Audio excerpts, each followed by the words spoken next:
Bueno, a partir de ahí,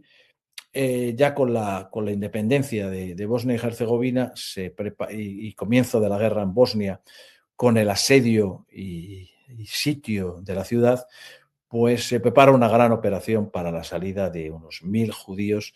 con la ayuda económica de algunas organizaciones norteamericanas, la Federación de Comunidades Judías de la antigua Yugoslavia, el Estado de Israel, y se prepara una gran operación de salida de unos 1.000 judíos de Bosnia y Herzegovina.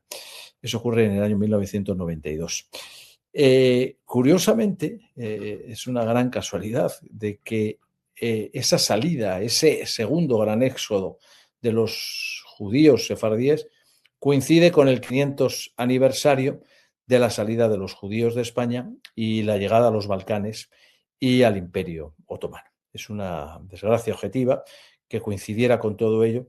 y además hay que resaltar algo, y es que la ciudad pierde uno de sus componentes, digamos, multiétnicos, que la había caracterizado en los últimos 500 años. Como gran paradoja, la benevolencia, la gran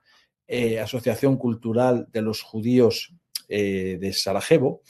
la benevolencia se convierte en la única organización multiétnica que ayuda a croatas, a serbios, a musulmanes y a judíos